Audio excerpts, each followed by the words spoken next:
Olá, tudo jóia? Espero que esteja tudo bem com você e espero que você esteja animado aí para pensar um pouco mais em inovação. Tá? A ideia das oficinas é somar um pouco mais de conhecimento, somar um pouco mais de exemplo, exercício, para deixar esse conteúdo que você já tem, né, sobre inovação tecnológica, para deixar esse conteúdo mais claro, mais bacana, mais legal para você, tá bom? Espero que você goste bastante desses novos aí complementos, tá?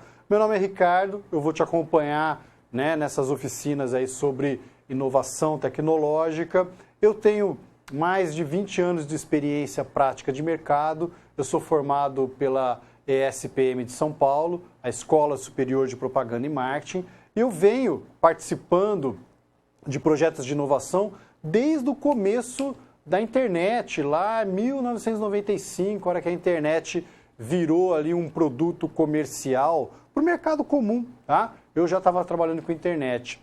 E ultimamente eu venho trabalhando com algumas startups para ajudar essas startups a pensar de uma forma bacana, a entender o mercado de uma forma coerente e levar aí um produto legal. Então a ideia é trazer todo esse conhecimento para você e principalmente somar, agregar no conhecimento aí, no conteúdo que você já tem disponível, das suas videoaulas, dos conteúdos em texto que estão lá no seu ambiente virtual e reforçar para você a importância desse assunto que é a inovação tecnológica. Tá? Então, o nosso primeiro tema aqui da nossa primeira oficina é em cima do Google. Tá? Então, o Google ele é trabalhado no seu conteúdo de aula normal também e não poderia ficar de fora de uma oficina de inovação, porque ele é um ícone de inovação, ele representa diversos fatores do perfil de inovação. Se você já está estudando, você já está sacando que a inovação não é uma chancela única, né? Ah, a partir de agora eu quero ser inovador, a partir de agora minha empresa vai buscar inovação e pronto, acabou. Tá? Não é assim que funciona, você já percebeu que demanda diversos esforços, diversas características. Tá? E o Google tem diversas dessas características que nós vamos, né, aprender, vamos reforçar agora. E o Google ele nasceu dentro de uma filosofia de inovação. Né? Ele nasceu dentro de um programa de doutorado numa universidade que incentivava ideias novas, coisas diferentes. E se você até pensar no Google, quando o Google nasceu, ele é um buscador. Né? Ele é um buscador, e a princípio, né? Na ideia central do Google, tá? Ele é um buscador. Lógico que ele já se desenvolveu e tem um monte de outros serviços, produtos, até produto físico, serviço intangível e produto físico. Então, ele já se desenvolveu muito. Mas na essência dele, quando ele surgiu, ele era um buscador de palavras, né, de conteúdos na internet. E já existiam outras empresas no mercado, tão legais, mais legais, como o Google ninguém conhecia ainda, né? Muito mais legal, por exemplo, o Yahoo. Hoje a gente praticamente nem fala de Yahoo. O Alta Vista foi um dos primeiros buscadores, era bacana, era referenciado, né, em termos de ser considerado uma boa empresa, e o Google surgiu. Então, a princípio, o Google já entrou no mercado que já existia concorrentes. Então, ele foi uma inovação na forma da forma tecnológica de identificar essas palavras, de organizar essas buscas, de chegar nas buscas, mas em termos de negócio, ele não foi exatamente uma inovação. Tá? Então, por que eu estou falando isso? Para a gente começar a quebrar algumas barreiras também de inovação e entender que às vezes você pode ter uma questão tecnológica que é muito diferenciada, nova, disruptiva, né? Diferente, completamente nova, ou você pode ter uma tecnologia que é uma evolução. Tá? Então, se a gente analisar o Google em termos de mercado, em termos de negócio, ele não foi uma inovação, porque ele entrou numa área que já existiam concorrentes. Agora, em termos de tecnologia, sim, ele foi uma inovação, porque ele trouxe uma evolução para os modelos de busca. E realmente ele é mais eficiente, realmente ele é mais avançado. Tá? E até as políticas que nós vamos falar agora do Google, né, As políticas do Google, tem algumas pessoas que acham que elas são totalmente inovadoras, mas nem sempre, dependendo da política, não. Tem uma política, desde que a gente vai ver daqui a pouquinho, que é permitir que os funcionários se dediquem para outros projetos, que não necessariamente o foco da companhia. Tá? Então a equipe tem liberdade para desenvolver um novo projeto e muitas vezes não precisa pedir autorização para chefe, não precisa mostrar que é um projeto rentável, que vai ter imediatamente ali uma monetização. Tá? Então, essa liberdade, por exemplo, esse modelo de atuação, ele foi copiado da 3M, tá? Que mais para frente a gente também vai aproveitar um pouco da 3M. Então, quando a gente está falando de inovação, o grande lance é querer evoluir, né? É querer fazer melhor. Não necessariamente querer fazer uma coisa que nunca foi feita. Se você conseguir fazer uma coisa que nunca foi feita, show de bola, é bacana também. Mas isso é uma das inovações. A gente já vai, mais para frente nós vamos falar disso, né? Inovação que é uma evolução e uma inovação que é alguma coisa completamente nova. Ambas são importantes, ambas trazem melhorias, ambas agregam valor, tá bom? Então vamos lá. Vamos começar a ver. Antes da gente falar do Google, eu queria falar para você do modelo mental, tá? Então, dá uma olhada aqui na sua tela, né? Você tem aqui o mindset. O mindset é o modelo mental, tá? Então, é a tradução de modelo mental. Significa o quê? Qual que é o modelo de pensamento da empresa? Todas as empresas são preparadas para inovar? Não. Ah, precisa de dinheiro? Não necessariamente, né? Google nasceu dentro de uma faculdade. Google, as cores do Google é em função de eles montarem, eles mesmos montarem os computadores deles para economizar dinheiro e eles precisavam da carcaça, né, da carenagem, aí eles montaram com bloquinhos de Lego, então ficava tudo colorido. Então, quer dizer, eles começaram, não tinha nem dinheiro basicamente para montar o computador ou para comprar um computador de marca. Então, dinheiro não é o fator primordial para uma empresa ser inovadora, mas o mindset é primordial, o modelo mental é primordial, tá? Então, as ideias da empresa, as crenças da empresa, os valores que essa empresa tem, é isso que vai determinar um comportamento e uma ação. Você vai entender, vamos explicar um pouquinho mais, mas é a forma de pensar. Eu aposto com você que você tem alguns amigos, alguns primos, talvez, que falam, para, que bobeira esse negócio de fazer faculdade, você está gastando esse dinheiro com faculdade aí, eu estou pagando churras, eu estou comprando um carro, eu estou fazendo outras coisas com esse dinheiro, eu sou mais esperto que você. São modelos mentais diferentes. Você acredita numa coisa, você age em função dessa crença e as outras pessoas podem agir de uma forma diferente. Então, o fator primordial para uma empresa inovar, e eu vejo isso na prática, e não é necessariamente somente para inovar, mas para uma empresa atuar bem em marketing, atuar bem em vendas. Então, o modelo mental dela, como ela pensa, é o que vai determinar como ela age. Tá? Isso serve para a sua vida. Eu dei o exemplo aí da escolha de fazer uma faculdade, né? Isso é um modelo mental. Tem várias outras situações na sua vida que você vai perceber que existem modelos mentais diferentes do seu, tá? Normalmente baseado nas suas crenças, na forma como você foi criado, nas suas referências e na sua postura pessoal, tá? Então a gente quer saber como será feito, o modelo mental vai dizer isso, tá? Quais são as expectativas? Então eu espero alguma coisa em função do meu modelo mental.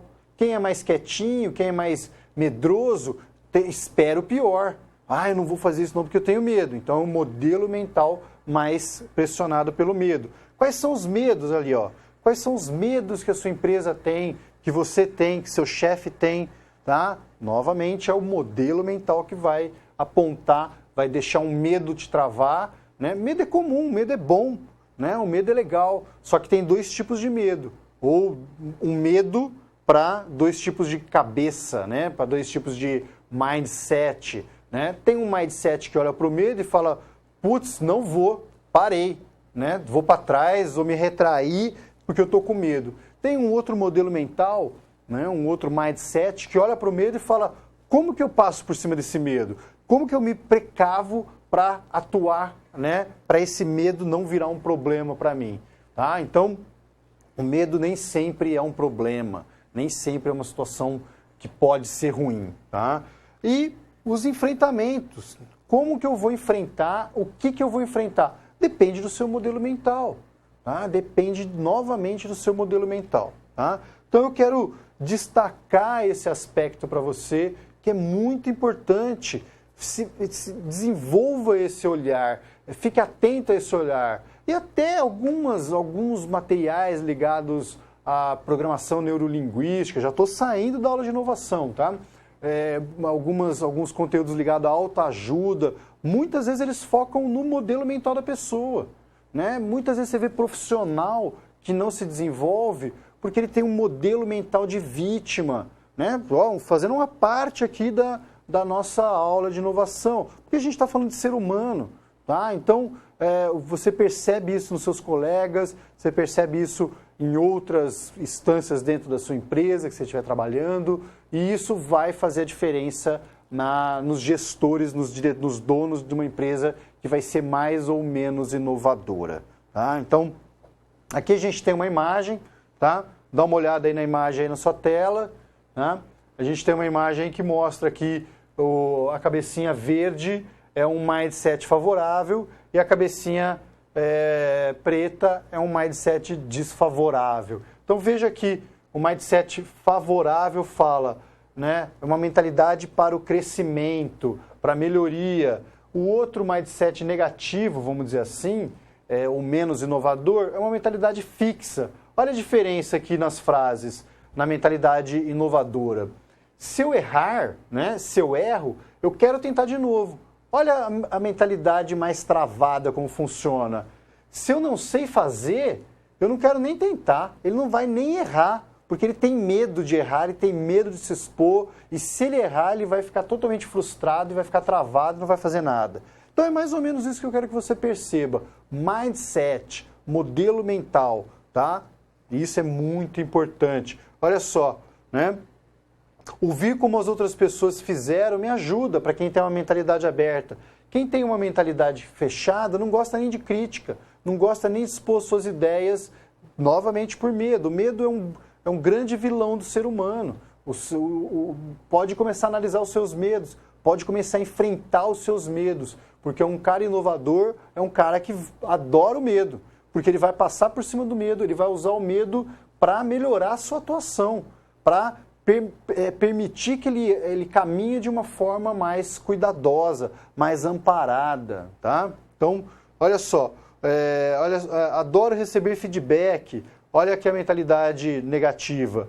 Se é difícil, eu desisto. Se é difícil, provavelmente ele nem tenta, ele já vai para trás, ele já para, ele já não quer, tá? Então, vamos lá. Então, uma frase aqui do presidente do Google que reforça um pouco essa característica do mindset, tá? Olha o que o presidente do Google falou. Nós achamos que a cultura da empresa e a inovação não podem andar separados.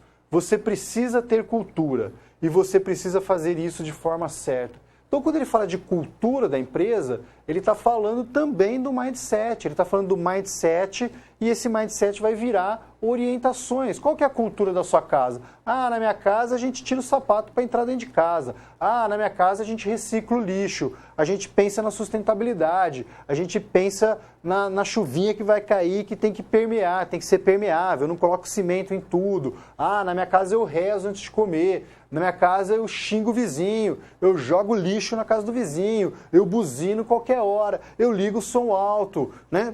Qual é as referências que você tem na sua casa? Isso você vai levar para a sua empresa. Quais são as referências que você tem na sua empresa?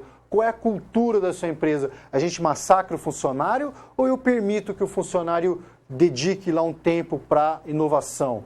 Né? Eu falo que o funcionário não sabe nada, vou ficar em cima dele, vou ficar, né, cobrando o funcionário, eu estimulo o funcionário. Quando o funcionário erra alguma coisa, vem com um erro, o que eu falo? Você errou! Por que você errou? Vai ter que pagar! Não quero mais que erra! O próximo erro é, tô de olho, hein? Tô de olho em você. É isso que você faz com o seu funcionário? Essa é a cultura que você tem na sua empresa? Essa cultura ajuda ou atrapalha a inovação?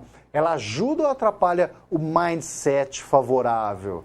Tá? Então, veja que a gente está falando de coisas correlatas. O mindset é um modelo de pensamento e esse modelo de pensamento é escoado, é derivado em diversas questões que são as suas culturas, que são as formas como você parametriza a sua empresa, tá? Como você permite que a ação aconteça. Tá? Então, estão em conjunto, são coisas que estão em conjunto. E veja que o presidente da Google correlaciona diretamente a cultura da empresa com a inovação. E é verdade. Uma vez um aluno meu de MBA, de um MBA de vendas, tá? Novamente um paralelo aqui do nosso tema. Mas ele chegou para mim e falou, professor, esse negócio de fazer planejamento aí não está com nada. Eu falei, mas como não? Eu estava lá na minha empresa fazendo planejamento, chegou meu chefe, catou o planejamento e rasgou o planejamento, jogou em cima de mim e falou, vai trabalhar, vagabundo. Né? Olha o mindset, olha a cultura. Né? Primeiro é um modelo mental que não estimula o funcionário e a cultura de permitir agressividade, de permitir uma situação, né, de imposição, de soberania hierárquica. Tá? Então perceba que essas coisas estão... Né? Eu não acredito em planejamento e você é um funcionário que está perdendo tempo. Então, mindset e cultura vai determinar como a sua empresa vai agir. Tá? Então, isso é muito importante. Vamos começar a falar um pouco mais do Google agora, que é uma excelente referência aqui para a gente, né? Para o nosso trabalho. E aí eu queria deixar para você duas dicas aqui. Ó. Anota aí, que é bacana você entrar, sempre tem conteúdo legal do Google. Tá? Então tem aqui ó, o Think with Google, tá? Que é um site deles que traz análises que eles fazem com relação às buscas, o que está rolando nas buscas, o que a gente pode interpretar com relação ao que está sendo mais buscado. Então é muito legal, eles estão sempre analisando. E um outro aqui que é ligado ao produto dele, que é o G Suite, né? Que antes era chamado de Google Empresas e o Google mudou de nome, tá? E o Google costuma fazer muito isso, não sei muito porquê. Mas ele falou aqui, então eu trouxe aqui, ó, olha aqui, ó, essa informação que eu trouxe para vocês, eu peguei aqui no G Suite, tá? Então são dois sites que eu recomendo que vocês analisem, que vocês pensem e busquem mais conteúdos. Inclusive, buscar conteúdos além da aula é um mindset. Né? Eu não vou ficar parado esperando ou dependendo só do professor ou ficar acomodado com essa informação. Eu quero mais, eu vou buscar mais. Né? Então é um mindset que é bacana, um mindset que vai te levar para frente. Tá? Então vamos ver aqui, eles colocam lá 8 princípios do Google. Né? E eu peguei e eu reordenei, né? Porque eu não concordo com tudo do Google. Você tem que ser crítico também, você tem que discordar com algumas coisas. Então, eu olhei e falei, pô, Google, o que você colocou como 8, tudo bem que ele não colocou isso hierarquicamente, dizendo que o 1 é prioritário em relação ao 2, mas eu gosto dessa hierarquia, né? E eu olhei para o 8 e falei, pô, o 8 é importantíssimo. Depois do mindset, o mindset não está aqui entre os princípios do Google, por isso que eu destaquei para você antecipadamente, tá?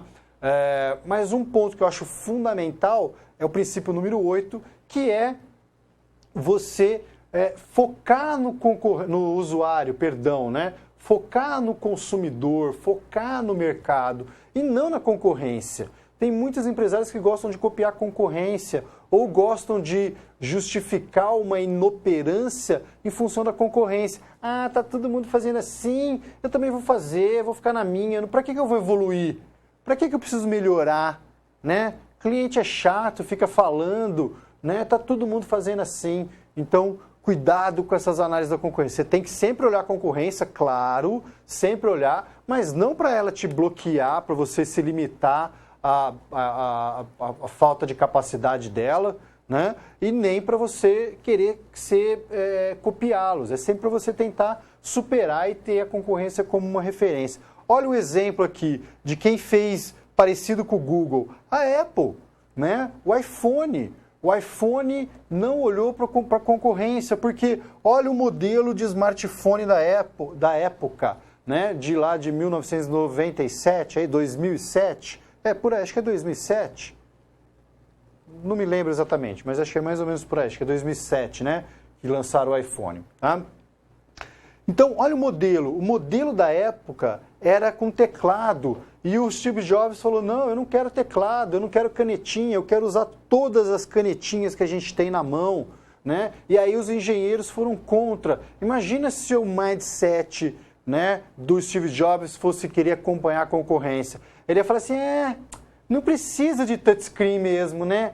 Touchscreen a toque de dedo, não precisa disso, né? Tá todo mundo usando teclado, vou fazer um teclado que eu sei fazer. A Apple não era boa em fazer, né, fazer touchscreen. O que ela fez? Tudo bem, com dinheiro é mais fácil. Ela foi lá e comprou a melhor empresa do mundo de touchscreen por toque de dedo, tá? Porque ela entendia que para o usuário ia ser melhor. Por que para o usuário ia ser melhor? Porque o usuário estava utilizando o celular para muitas outras coisas, tá todo mundo com cada vez mais pressa, você tinha muito mais agilidade com os dedos, você tinha uma experiência de uso muito mais favorável, muito mais bacana, tá? O uso de rede social, eu precisava mexer em foto, tá? Então eu tinha muito mais necessidade do touchscreen. O touchscreen não era simplesmente uma coisinha bonita, né? E nem era bonito, porque na época a Apple fugiu do padrão de beleza. Os telefones da Apple eram feios, tá?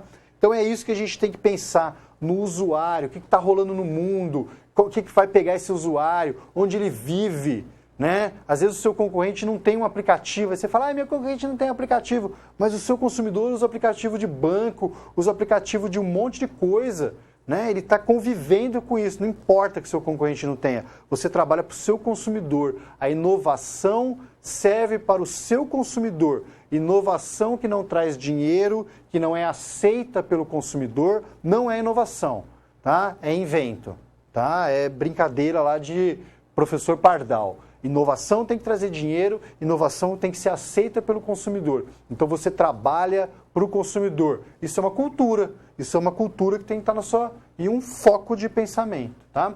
Um outro princípio muito bacana também, muito bacana, a gente pode chamar de princípios, pode chamar de cultura, né?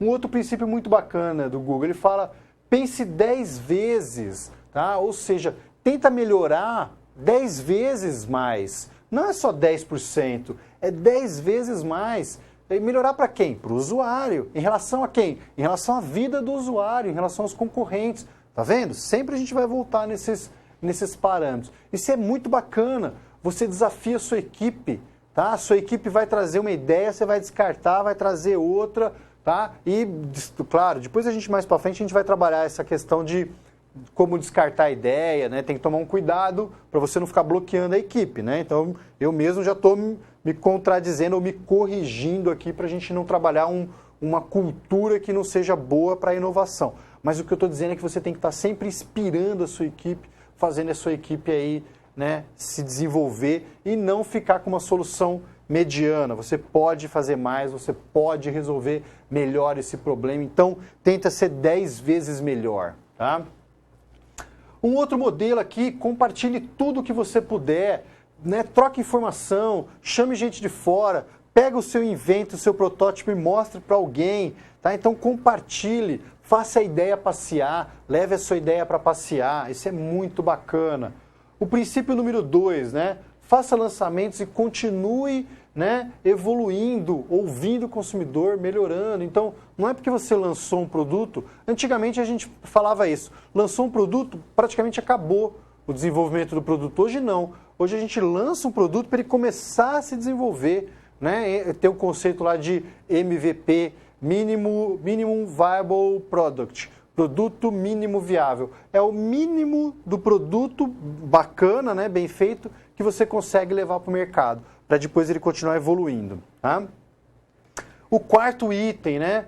Contrate as pessoas certas, as pessoas que têm essa filosofia, as pessoas que têm essa mentalidade, as pessoas que querem, né, trabalhar com um modelo que você tem, que elas têm afinidade com a sua cultura. Isso é muito importante também, tá? E o Google fala que eles têm aí um modelo de contratação que é extremamente extenso, com muitas reuniões, com várias pessoas participando, para que efetivamente eles coloquem dentro da empresa pessoas que vão ajudar, tá?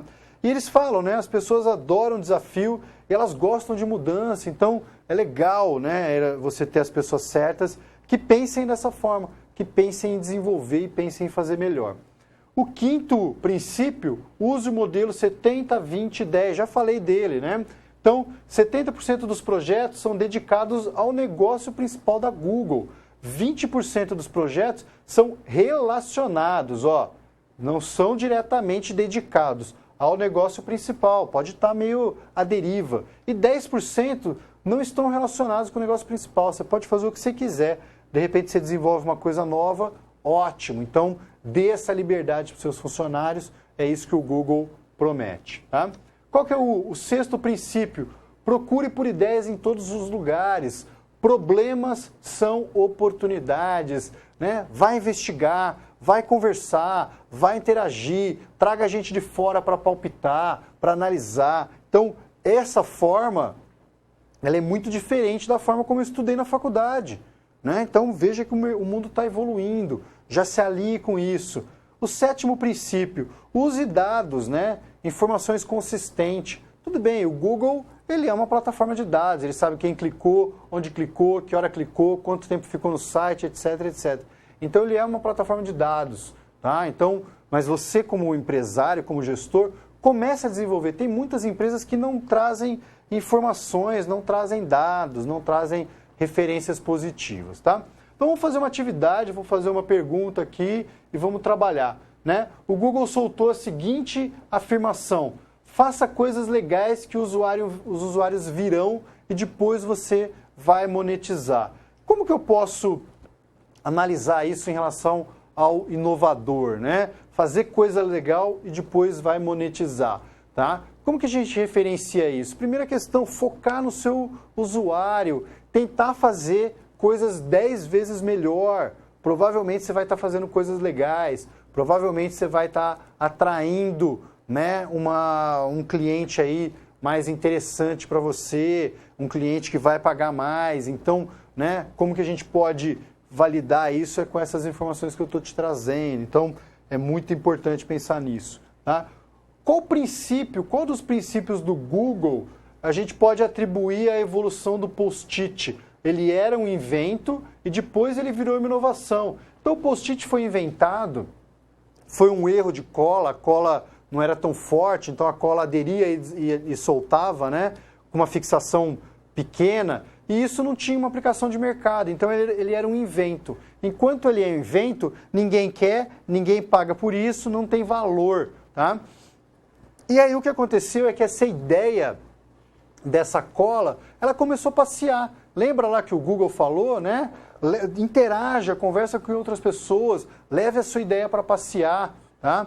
Então, comece a procurar outros usos, outros mercados, outras formas que você pode ter uma adequação para isso. E aí, um engenheiro da 3M, né? Post-it é da 3M, um engenheiro que desenvolveu, conversou com outro engenheiro, esse segundo engenheiro estava lá, né, tocando música lá com a partitura e ele precisava prender as partituras sem colar com força para não rasgar a partitura. E ele lembrou daquela cola mais leve.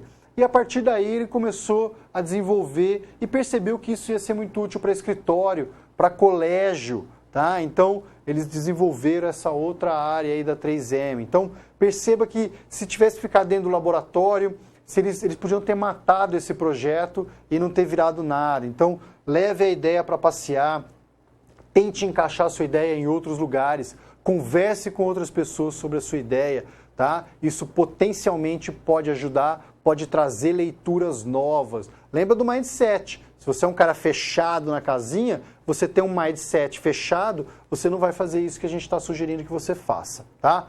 E outra coisa, quais dos princípios do Google a gente pode atribuir aqui para o desenvolvimento, né, do sistema operacional deles e para o sistema de e-mail? Então, o Gmail ficou por volta de 5 anos no mercado como uma versão beta. O Android veio para o mercado e já continuou se desenvolvendo. Então, você vê a quantidade de modelos de Android que tem no mercado. Então, lance o melhor que você puder, claro, mas lance rápido e vá evoluindo, né? Vá permitindo. E em muitas ocasiões, eles até envolveram desenvolvedores externos para ajudar a melhorar o Android, né? Então eles permitiam que novas pessoas participassem do processo, né? Então, abertura e evolução contínua, tá? Espero que te ajude esses conceitos. Até mais. Obrigado.